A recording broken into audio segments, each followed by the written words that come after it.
Continuemos con nuestro estudio que comenzamos la semana pasada acerca de la última cena.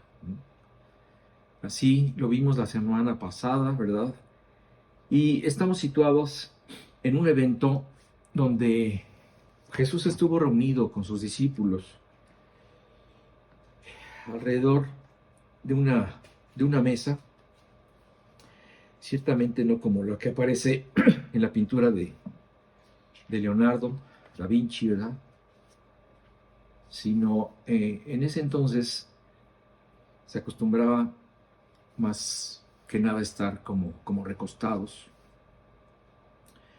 Era una mesa que se llamaba, creo que se llamaba triquilium, algo así, no me acuerdo bien.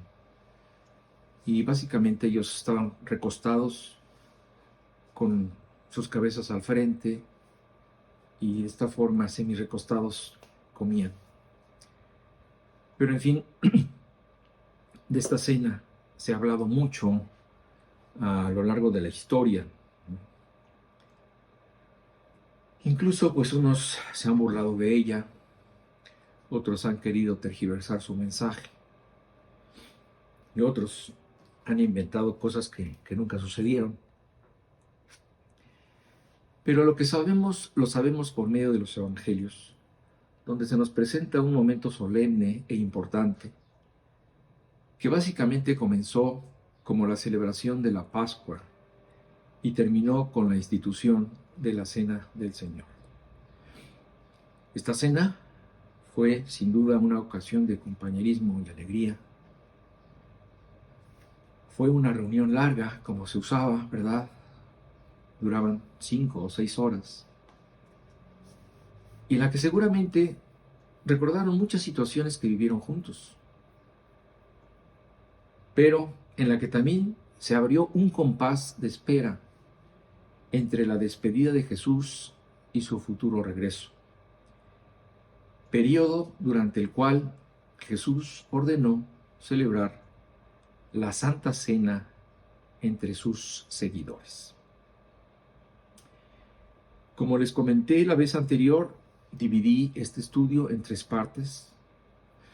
La semana pasada vimos lo que era la Pascua y el día de hoy continuaré con la Cena del Señor y el Nuevo Pacto. Eventos que, como veremos, implican activamente a cada creyente. Entonces, vayamos nuevamente a nuestro pasaje base. Estamos tomando la versión de Marcos 14. Y regresemos nuevamente al instante en que están reunidos los 12 discípulos con Jesús en Jerusalén, en este aposento en lo alto, ¿verdad?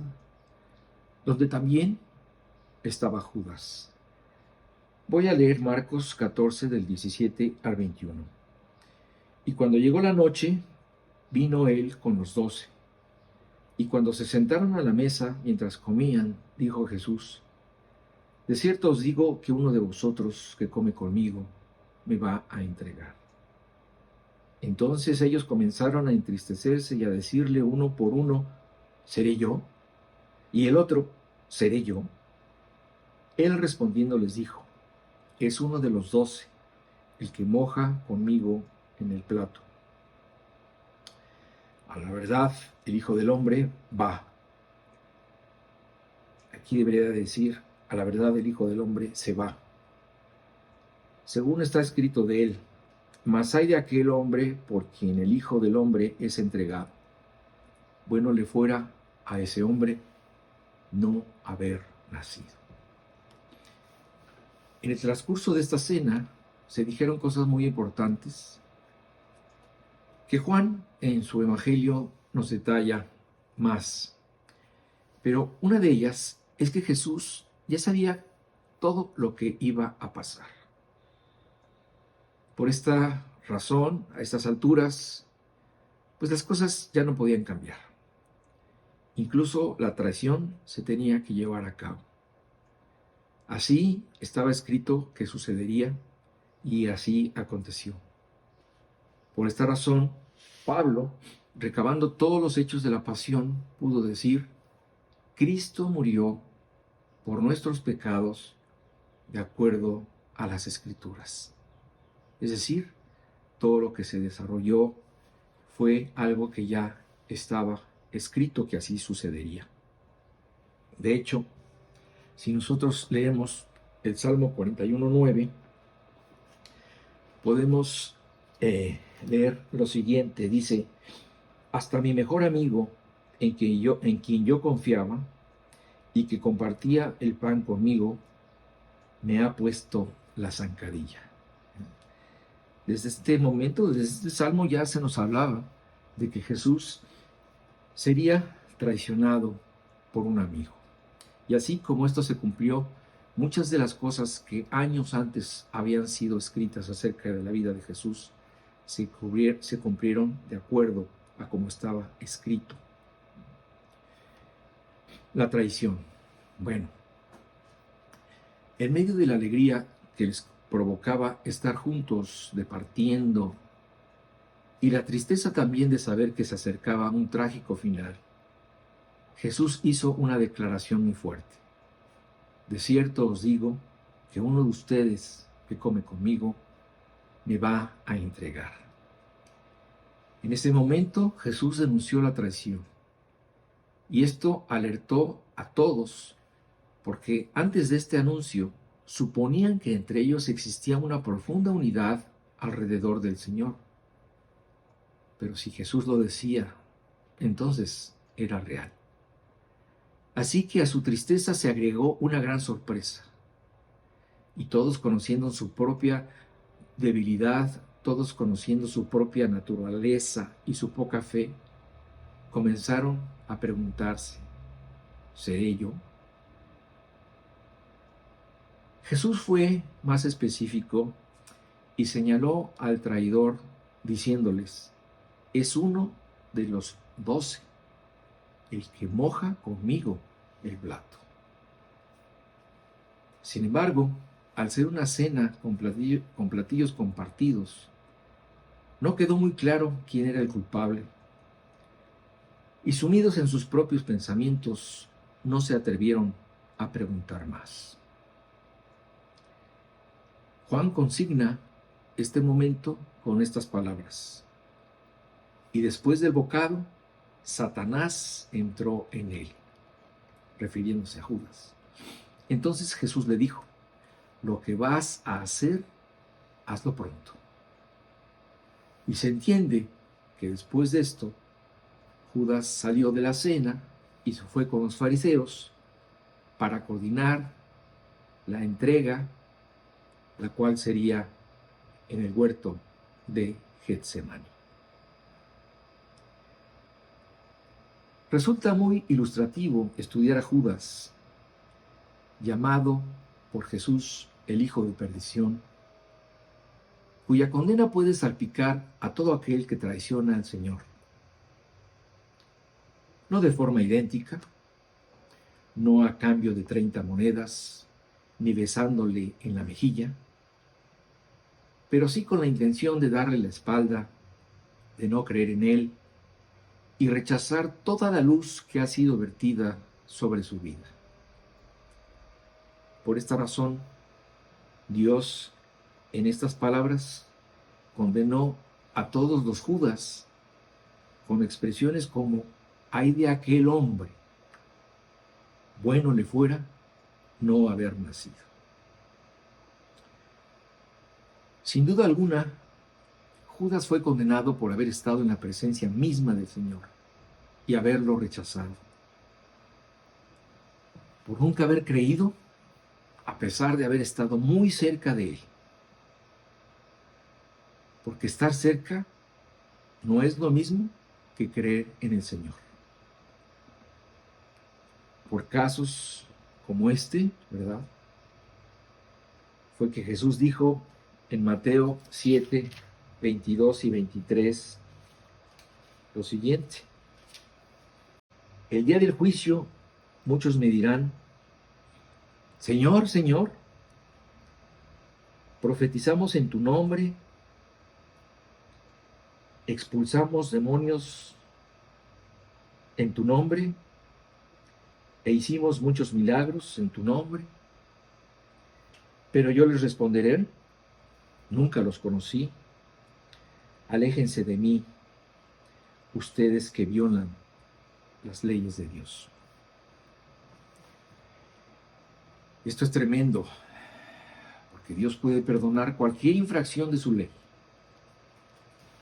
Puede perdonar la mentira, el adulterio, el homicidio, la codicia, etc. Pero existe un solo pecado que Dios no puede perdonar, y este pecado es el que tú lo rechaces. Porque este pecado implica muchas cosas. Implica escoger las tinieblas en vez de la luz. Implica despreciar lo que Dios hizo por ti a través de su Hijo en la cruz. Es negar el único camino para salvación, que es en Cristo Jesús. Es confirmarte en tu pecado. Es obedecer la voluntad de Satanás. Es rebeldía. Es confirmarte en tu incredulidad. En pocas palabras, como dice en Hebreos,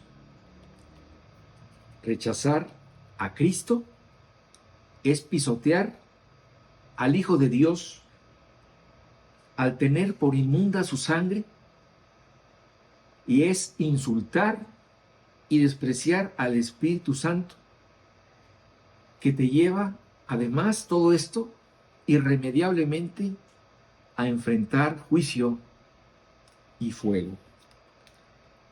Dice en Hebreos 10, del 26 al 31, lo siguiente: porque si pecaremos voluntariamente, después de haber recibido el conocimiento de la verdad, ya no queda más sacrificio por los pecados, sino una horrenda expectación de juicio y de hervor de fuego que ha de devorar a los adversarios.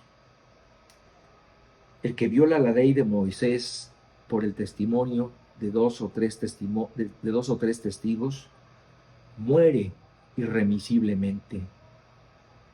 ¿Cuánto mayor castigo pensáis que merecerá el que pisoteare al Hijo de Dios y tuviere por inmunda la sangre del pacto en la cual fue santificado e hiciera afrenta al Espíritu de gracia? Pues conocemos al que dijo: mía es la venganza, yo daré el pago, dice el Señor. Y otra vez, el Señor juzgará a su pueblo. Horrenda cosa es caer en manos del Dios vivo. No puede haber algo más aterrador que rechazar a Cristo para después caer en las manos del Dios vivo.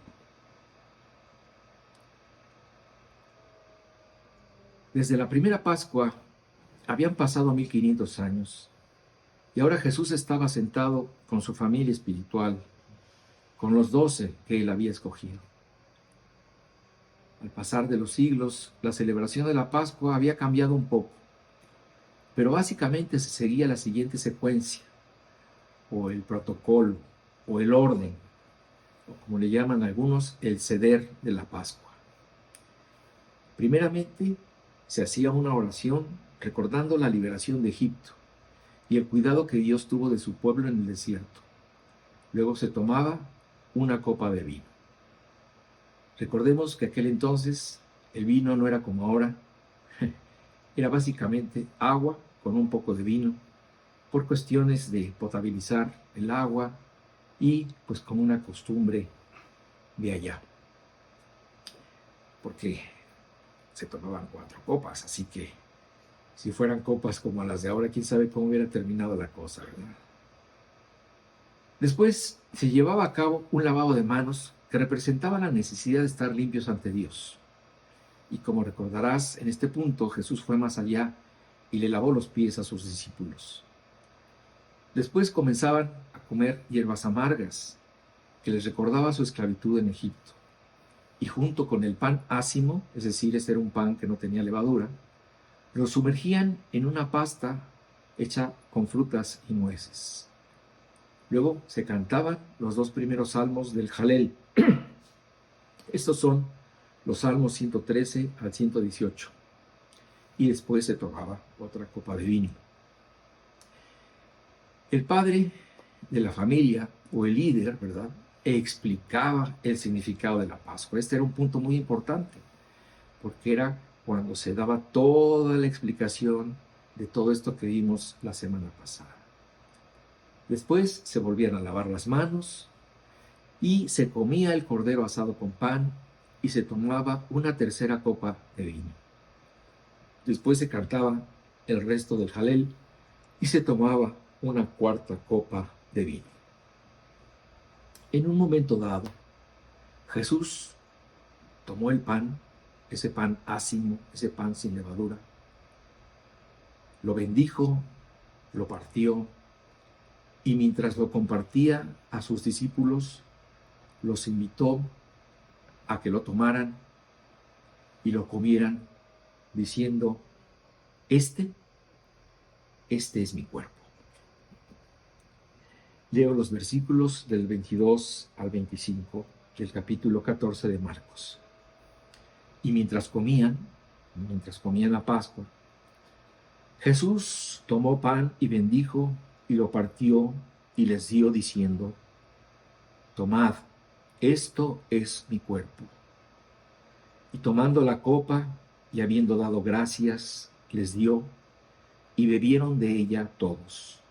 Y les dijo: esto es mi sangre del nuevo pacto, que por muchos es derramada.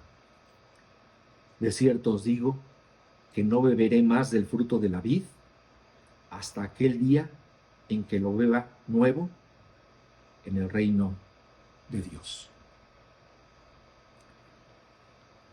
Esto fue la Santa Cena. Este fue un momento sublime y además trascendente. Jesús les había dado el entendimiento de lo que significaba la Pascua, y ahora instituiría una nueva ordenanza, la Cena del Señor, la cual, pues, algunos hemos celebrado. No me acuerdo desde cuándo, pero en alguna ocasión hemos celebrado la Cena del Señor. Como dice en el versículo 22, ¿verdad? Y mientras comían, Jesús tomó pan y bendijo y lo partió y les dio diciendo: tomad, esto es mi cuerpo.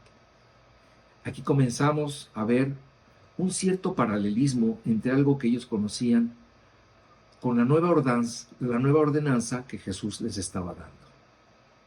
En la cena de Pascua, el pan ácimo, que era un pan de aflicción, simbolizaba el abandono de Egipto con toda su influencia idólatra y mundana.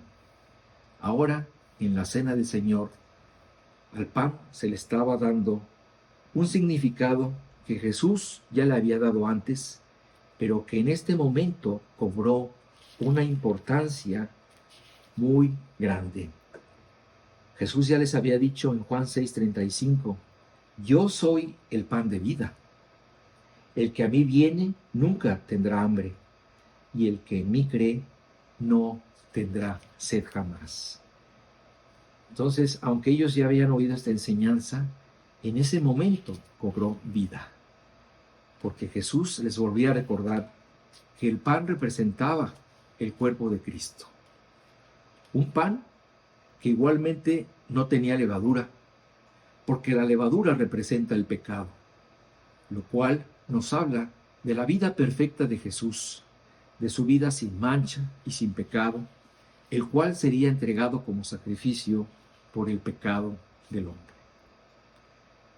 Como se nos explica en el libro de Hebreos, ¿verdad?, Jesús no era como los sacerdotes antiguos quienes primero tenían que limpiar sus pecados, porque Él estaba limpio de pecado y por esta razón estaba calificado para limpiar el pecado de los demás. Así dice en Hebreos 7, 26 y 27. Porque tal sumo sacerdote, aquí el autor de este libro se está refiriendo a Jesús y dice, porque tal sumo sacerdote nos convenía, santo, inocente, sin mancha, apartado de los pecadores y hecho más sublime que los cielos, que no tiene necesidad cada día como aquellos sumos sacerdotes de ofrecer primero sacrificios por sus propios pecados y luego por los del pueblo, porque esto lo hizo una vez para siempre, ofreciéndose a sí mismo. Entonces aquí estamos viendo una escena donde Jesús toma el pan enfrente de todos y les dice al mismo tiempo, este es mi cuerpo. Y después lo bendijo, lo partió, lo dio a todos y los invitó a que lo tomaran y lo comieran. Este pan, el cuerpo de Cristo, fue bendecido por Dios Padre cuando dijo de él, este es mi Hijo amado en quien tengo complacencia. Este cuerpo también fue partido, ¿verdad? Porque de esta forma nosotros sabríamos que su muerte sería trágica, como dice en Isaías 53, versículo 4 y 5, donde dice, ciertamente, aquí Isaías está hablando del futuro Mesías, del futuro Cristo, 700 años de que esto sucediera, y dijo así de él, ciertamente llevó él nuestras enfermedades y sufrió nuestros dolores, y nosotros le tuvimos por azotado, por herido de Dios y abatido. Mas él herido fue por nuestras rebeliones, molido por nuestros pecados, el castigo de nuestra paz fue sobre él, y por su llaga fuimos nosotros curados. Así que el cuerpo de Cristo fue bendecido por el Padre, fue partido al pagar por nuestros pecados, pero también fue dado a todos los hombres, por cuanto murió por toda la humanidad, como dice en Juan 3:16, porque de tal manera amó Dios al mundo, que ha dado a su Hijo unigénito, para que todo aquel que en él cree no se pierda, mas tenga vida eterna. De esta forma, este cuerpo, este pan, fue dado para que todo aquel que lo quiera tomar y comer, de esta forma lo pueda hacerlo suyo. Dice en Juan 6, 57 y 58 lo siguiente, como me envió el Padre viviente y yo vivo por el Padre, asimismo el que me come, él también vivirá por mí. Este es el pan que descendió del cielo, no como vuestros padres comieron el maná y murieron. El que come de este pan, decía Jesucristo refiriéndose a sí mismo, el que come de este pan vivirá eternamente.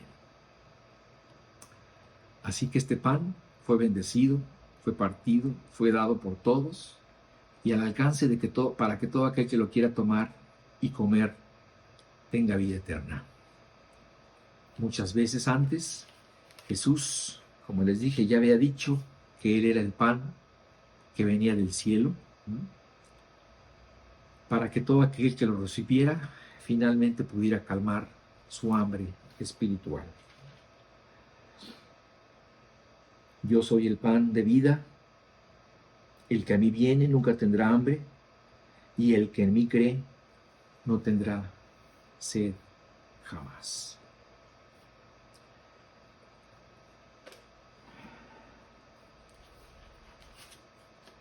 dice así en el versículo 23: y tomando la copa y habiendo dado gracias, les dio, y bebieron de ella todos. Enseguida, habiendo tomado la tercera copa de vino, dentro del protocolo de la Pascua, Jesús dio gracias y les compartió de esta copa, con la idea de que todos bebieran de ella. Y cuando terminaron de hacerlo, Jesús explicó lo que les quería enseñar. Y dice el versículo 24, y les dijo: esto es mi sangre del nuevo pacto, que por muchos es derramada. La semana pasada al final surgió una pregunta acerca de la sangre, y les dije que hoy se los iba a explicar, porque hablar de sangre no es muy agradable. La mayoría de nosotros, pues no solemos tener contacto con ella, ¿no? Y por lo mismo, ¿verdad? Su presencia es impresionante y generalmente denota alarma. Sin embargo, debemos entender el enfoque que le da Dios. Cuando Dios creó al hombre, nos dice la Biblia que Él le dio un alma, un espíritu y un cuerpo. Y dentro del cuerpo le dio un líquido vital que es la sangre. Nadie, absolutamente nadie, puede vivir sin sangre. Esto nos lleva a entender que la vida física del hombre está en su sangre. Y esto es lo que la Biblia nos dice en Levítico 17:11. Dice: porque la vida de la carne en la sangre está. Y yo os la he dado para hacer expiación sobre el altar por vuestras almas, y la misma sangre hará expiación de la persona. A partir de esta premisa, entendemos la aplicación que Dios le quiere dar a este vital líquido. Siendo precisamente la sangre la vida, para Dios es sagrada y no se debe jugar con ella. Y por eso mismo, ¿verdad?, Dios prohibía hasta comerla y beberla. Así entendemos que la sangre, al contener la vida misma, Dios la usaría para pagar el pecado del hombre. Es decir, la sangre del Cordero de Dios sería derramada, porque de esta forma Él estaría derramando su vida para darle vida a una humanidad muerta a causa de su pecado. Vida por vida. La vida de Jesús a cambio de la vida del hombre. Este fue el diseño de Dios. Nadie puede llegar a Dios si no es por medio de la sangre de su Hijo Jesús. Y de la misma forma, como en la celebración de la Pascua, la sangre del Cordero era derramada, de esta misma forma, Cristo derramó toda su sangre, toda su vida, al morir en la cruz por ti. A lo largo de la historia, mucha sangre ha sido derramada por diferentes personas y por diferentes causas. Pero solo la preciosa sangre de Cristo, el Cordero de Dios, solo su sangre fue recibida por Dios como el precio que se pagó para que tú pudieras encontrar la salvación. Y como escuchábamos al principio de la plática, este precioso coro que nos decía que solamente la sangre de Jesús tiene el poder, de la misma forma, Pedro lo consignó en 1 de Pedro 1, 18 y 19, diciendo: sabiendo que fuisteis rescatados de vuestra vana manera de vivir, la cual recibisteis de vuestros padres, no con cosas corruptibles como oro o plata, sino con la sangre preciosa de Cristo, como de un cordero sin mancha y sin contaminación. Es decir, nosotros fuimos rescatados por medio de la sangre preciosa de Cristo. Solo su sangre, ¿verdad?, pudo lograr que tú fueras también, por ejemplo, rescatado, como dice en Apocalipsis 5:1-9. Dice, y cantaban un nuevo cántico diciendo, digno eres de tomar el libro y de abrir sus sellos, porque tú fuiste inmolado y con tu sangre nos has redimido para Dios de todo linaje y lengua y pueblo y nación.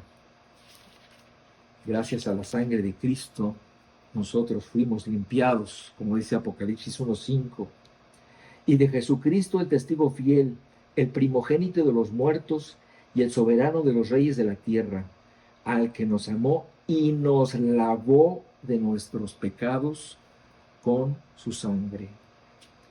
Solo a través de su sangre nosotros somos perdonados. Como dice en Efesios 1:7, en quien tenemos redención por su sangre, el perdón de pecados, según las riquezas de su gracia. Solamente la sangre de Cristo nos pudo acercar a Dios, como dice en Efesios 2:13. Pero ahora en Cristo Jesús, vosotros que en otro tiempo estabais lejos, habéis sido hechos cercanos por la sangre de Cristo. Y gracias a la sangre de Cristo, ¿verdad? Nosotros podemos tener paz con Dios, como dice en Colosenses 1:20, donde dice, y por medio de él reconciliar consigo todas las cosas, así las que están en la tierra como las que están en los cielos, haciendo la paz mediante la sangre de su cruz. Y también, como nos dice Pablo en Romanos 5:9, gracias a la sangre de Cristo, nosotros somos librados del castigo.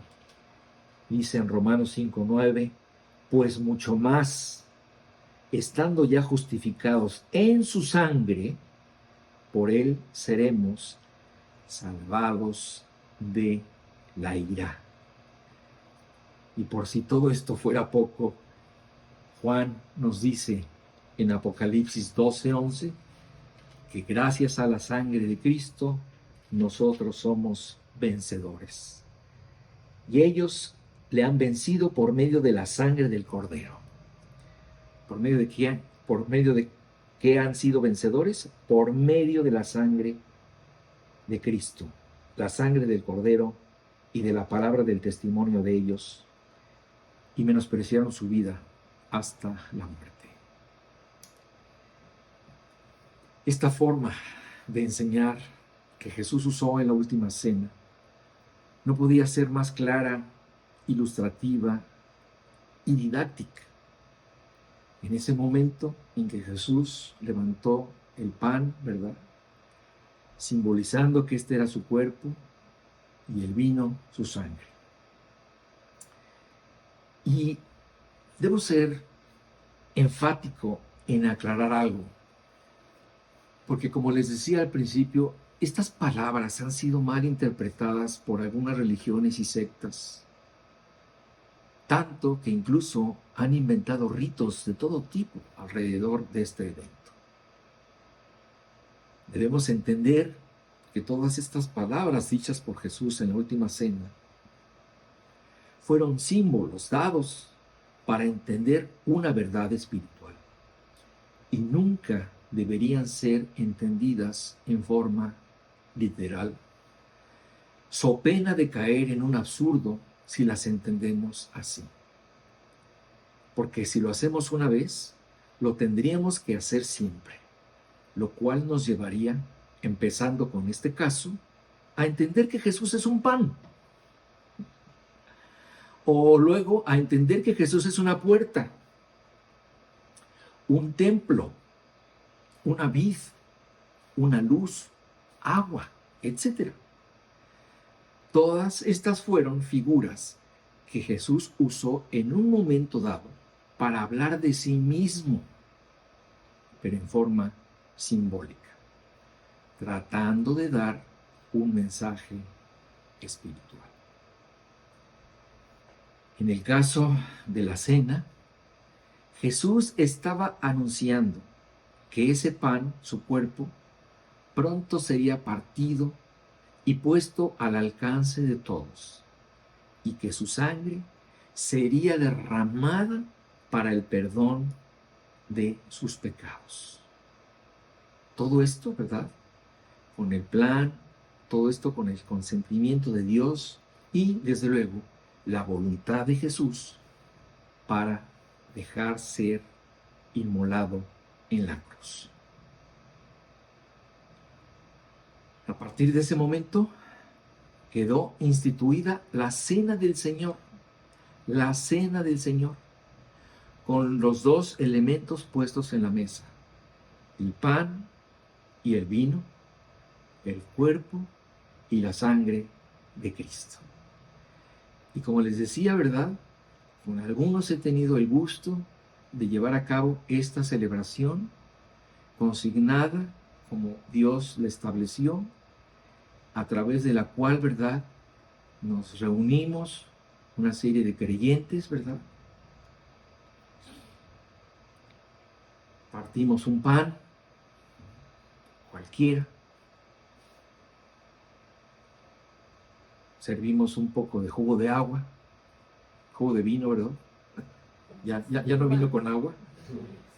Usamos un poquito de jugo de uvas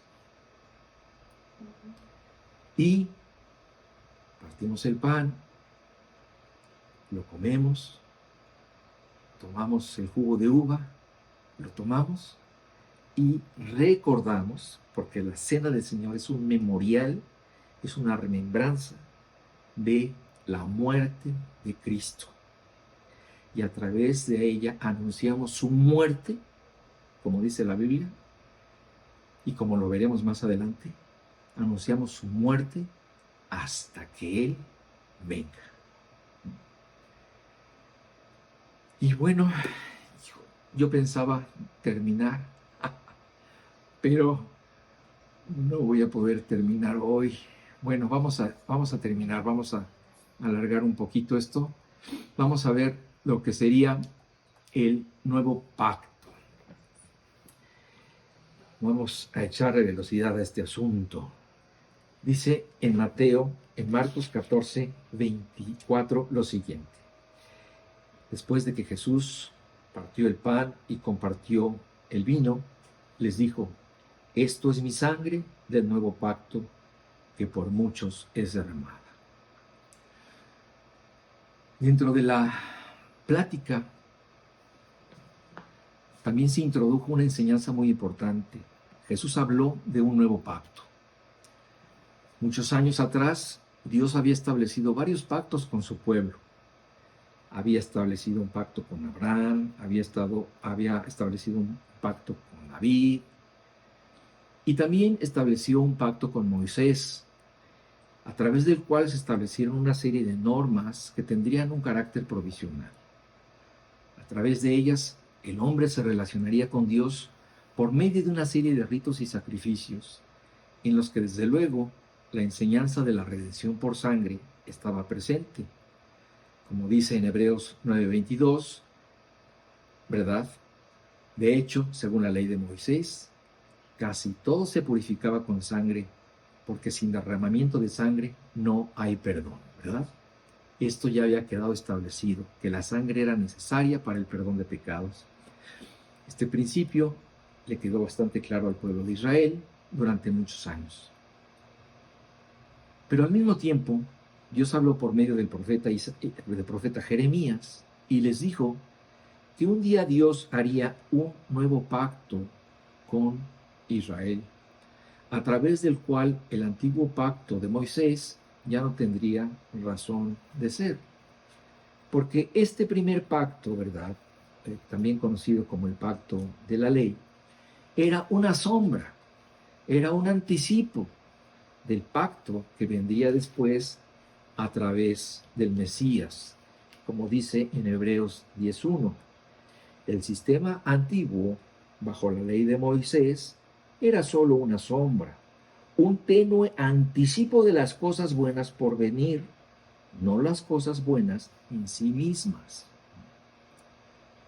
En su momento, el antiguo pacto cumplió la función de cubrir los pecados, pero faltaba uno nuevo que perdonaría totalmente el pecado y que sería llevado a cabo a partir de la muerte del Cordero de Dios en un sacrificio único, perfecto, definitivo e irrepetible, como nos dice en Hebreos 9, 9 y 10. Esta es una ilustración que apunta al tiempo presente, pues las ofrendas y los sacrificios que ofrecen los sacerdotes no pueden limpiar la conciencia de las personas que los traen, pues ese sistema antiguo solo consiste en alimentos, bebidas y diversas ceremonias de purificación, es decir, ordenanzas externas, que permanecieron vigentes solo hasta que se estableció un sistema mejor. El comienzo de este nuevo pacto de sangre fue anunciado por Jesús en esta cena, ¿verdad? Cuando dijo: esto es mi sangre del nuevo pacto que por muchos es derramada. Y luego Pablo nos lo explicó también en 2 de Corintios 3:6, cuando él dijo: el cual asimismo nos hizo ministros competentes de un nuevo pacto, no de la letra, sino del espíritu, porque la letra mata, mas el espíritu vivifica. Entonces, a partir de esto, cada persona que conoce a Cristo se convierte en un vocero de este nuevo pacto. Nosotros ya no predicamos que se cumpla la ley, porque esto quedó atrás. Nosotros ahora predicamos la muerte de Cristo. Y al ser voceros de este nuevo pacto, también somos beneficiarios y copartícipes de este nuevo pacto por haber creído en Cristo. Como dice en Efesios 3:6, que los gentiles, es decir, nosotros, son coherederos y miembros del mismo cuerpo y copartícipes de la promesa en Cristo Jesús por medio del Evangelio. Finalmente, en unas cuantas horas, ¿verdad?, Jesús moriría como un cordero sustituto. Haría posible el nuevo pacto al ser sacrificado no en un altar, sino en una cruz. En ella pagaría la culpabilidad del pecado del hombre, soportando sobre su cuerpo la ira de Dios y satisfaciendo la demanda de justicia de Dios por las infracciones de su ley, como dice en Isaías 53, 10 y 11. Con todo eso, Jehová quiso quebrantarlo, está hablando de Cristo, ¿verdad?, sujetándole a padecimiento. Cuando haya puesto su vida en expiación por el pecado, verá linaje, vivirá por largos días, y la voluntad de Jehová será en su mano prosperada. Verá el fruto de la aflicción de su alma y quedará satisfecho. Por su conocimiento justificará mi siervo justo a muchos y llevará la iniquidad de ellos. Es decir, Dios quedó perfectamente complacido y satisfecho con el sacrificio de Cristo en la cruz. Dice el versículo 25: de cierto os digo que no beberé más del fruto de la vid hasta aquel día en que lo beba nuevo en el reino de Dios. Con estas palabras finales, Jesús estaba prometiendo regresar y volver a celebrar esta cena ya en otro contexto, no en la antesala del dolor inminente de su muerte próxima, sino en medio de una celebración alegre en la instauración del reino de Cristo, ¿verdad?, en la tierra, cuando Él regrese. Mientras ese día llega, ¿verdad?, cada creyente que espera la segunda venida de Cristo debe celebrar la Santa Cena en memoria de Él, recordando que un día el cuerpo y la sangre de Cristo fueron ofrecidos en sacrificio vivo y agradable a Dios, y anunciándole a todo el mundo la razón de su muerte y de su resurrección, también anunciando que Él un día volverá. Y para que la gente entienda que todo aquel que quiera puede tener vida eterna, creyendo en Él. Dice en 1 Corintios 11, y habiendo dado gracias, están recordando la cena, aquí Pablo, ¿verdad? Dice, y habiendo dado gracias, lo partió y dijo, tomad, comed, esto es mi cuerpo que vosotros es partido, haced esto en memoria de mí. Asimismo, tomó también la copa después de haber cenado, diciendo, esta copa es el nuevo pacto en mi sangre, haced esto todas las veces que la bebiereis en memoria de mí. Así pues, todas las veces que comiereis este pan y bebiereis esta copa, la muerte del Señor anunciáis hasta que Él venga. La conclusión de este mensaje es que tú entiendas que todo lo que Cristo hizo, lo hizo por ti, para darse a ti. Todo lo que Él tenía que hacer ya fue hecho en forma perfecta y definitiva en la cruz. Y solo falta lo que tendrías que hacer tú, que finalmente es creer en su obra y en su persona. Creer es aceptar que estás separado de Dios por haber pecado. Creer es arrepentirte de haber ofendido a Dios. Creer es pedirle perdón a Dios. Es aceptar que Cristo murió en tu lugar para pagar por tus pecados. Y creer es reconocer que la sangre de Cristo tiene el poder de rescatarte y de limpiarte. Hermanos, que Dios los bendiga. Maranata, el Señor viene.